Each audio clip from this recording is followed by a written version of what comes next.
பலாக்காய் பழம் நெஞ்சு வாங்கிட்டு வந்தால் அது காயாயிருச்சு. அதை இதை வேஸ்ட் பண்ணவும் மனசு வரல.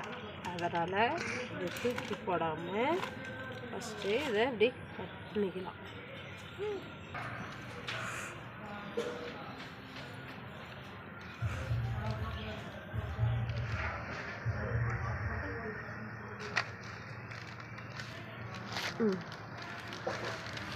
பாருங்க எந்த அளவுக்கு காயாக இருக்குது.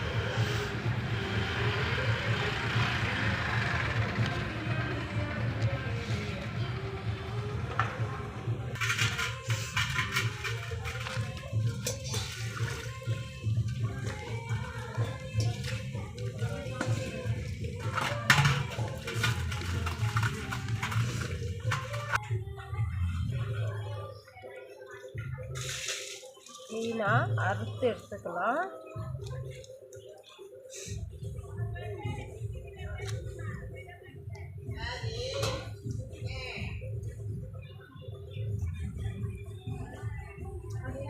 பாருங்க இதெல்லாம் ஃபஸ்ட்டு இந்த மாதிரி உரிச்சு எடுத்துக்கலாம்.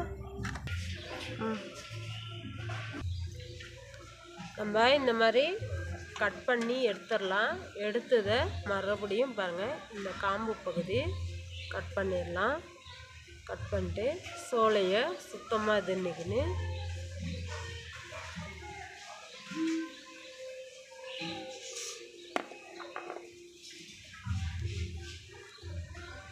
கொட்டையை நம்ம இந்த மாதிரி எடுத்துடலாம். நம்மளுக்கு கொட்டை தேவைப்படாது சிப்ஸுக்கு, அதனால் கொட்டையை எடுத்துடலாம். இந்த மாதிரி இதையும் உரிச்சிடலாம். அப்படி உரிச்சிட்டு இது இப்படி எடுத்துக்கலாம். ஒரு பாத்திரத்தில் தண்ணி சேர்த்துக்கலாம். ஏன்னா அது நம்மளுக்கு கலர் மாறும். அதனால் அந்த தண்ணியில் கொஞ்சமாக உப்பு சேர்த்திடலாம். அப்போ தான் சிப்ஸுக்கு நம்ம எடுக்கிற வழி கலர் மாறாது. நம்ம எடுத்ததை பாருங்கள் இந்த மாதிரி கட் பண்ணிக்கலாம். மாதிரி நீட்டாக கட் பண்ணிக்கலாம். இந்த மாதிரி நீட்டாக நம்ம எல்லா பலாக்காயுமே கட் பண்ணி எடுத்துக்கலாம். நல்லா பலாக்காயை நல்லா கட் பண்ணியாச்சு. தண்ணி ஊற்றி கழுவிட்டோம். இதை நல்லா காய வச்சு எடுத்துக்கலாம். அடிக்கிற வெயிலுக்கு ஒரு நாள் காஞ்சாவே போதுமானது நம்மளுக்கு. இந்த மாதிரி நல்லா காய வச்சுக்கலாம். பலாசுமே காய வச்சுட்டு அடிக்கிற வெயிலுக்கு சாயந்தரமாக மசாலா போட்டு எண்ணெயில் பொரிச்சிடலாம். நல்லா பாருங்கள் ஈரப்பதம் போகிற அளவுக்கு காய வச்சு எடுத்தாச்சு. இதுக்கு கலக்கிறதுக்கு தேவையான பொருட்கள் காமிக்கிறேன். மிளகாய் தூள், கடல மாவு, அரிசி மாவு, கார்ன்ஃப்ளவர், தேவைக்கேற்ப உப்பு. இப்போ இது ஒவ்வொன்றா நம்ம கலந்துக்கலாம்.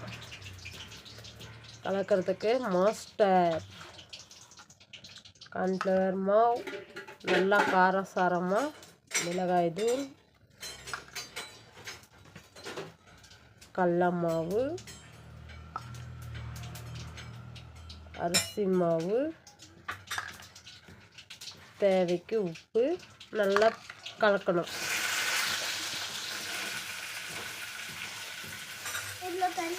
நல்லா கலந்துக்கின்னு லைட்டாக தண்ணி தெளிச்சிக்கலாம். தண்ணி தெளித்து பிசிக்கோங்க. தண்ணி அதிகமாக இருந்தால் பொரிக்கிறதுக்கு ரொம்ப நேரம் எடுக்கும்.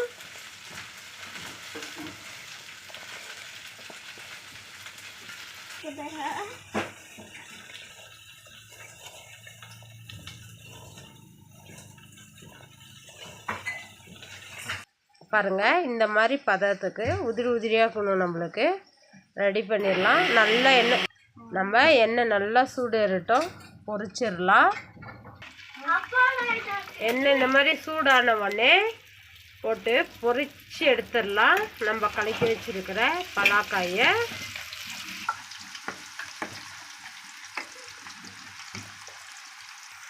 இந்த மாதிரி நல்லா எண்ணெய் சூடான உடனே போட்டு பொரிச்சிடலாம்.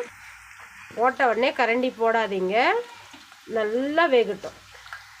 பாருங்க இந்த மாதிரி நல்லா வெந்த பிறகு நம்ம கரண்டி போடணும். அது வழி போடக்கூடாது. கரண்டியை போட்டு நல்லா திருப்பி நல்லா வேக வச்சுக்கலாம். நம்ம ஒரே முறை சிப்ஸு போட முடியாது, இது 2 டைம் வேக வச்சு எடுத்துங்கன்னா தான் நம்மளுக்கு சிப்ஸு சாப்பிட்றதுக்கு நல்லாயிருக்கும். அதனால கொஞ்சம் ரிஸ்க்கான வேலை தான், ஆனால் டேஸ்ட்டாக இருக்கும். பாருங்கள், ஒரு முறை இதை எடுத்துடலாம். திரும்ப நம்ம அடுத்து சிங்கிள் போடும்போது நல்லா எண்ணெய் சூடு இருக்கணும். அப்போ தான் திரும்ப போட்டோங்கன்னா நம்மளுக்கு மொறுன்னு வரும். ஒரே டைம் வேக வச்சிங்கன்னா மொறுன்னு வராது.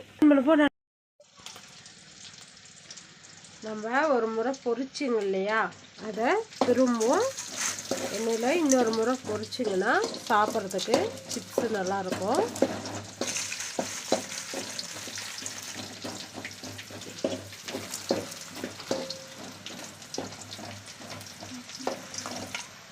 ரொம்ப நேரம் விட்டுறாதீங்க, கருகிரும்.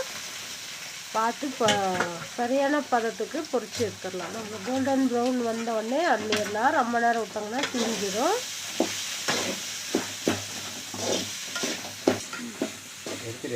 பாருங்க, இந்த கலர் ஆன உடனே டக்குன்னு அள்ளிடுங்க.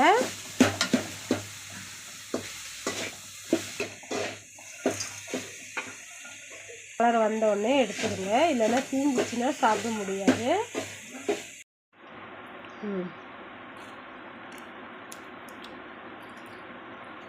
நல்ல சுவையான பலாக்காய் சிப்ஸ்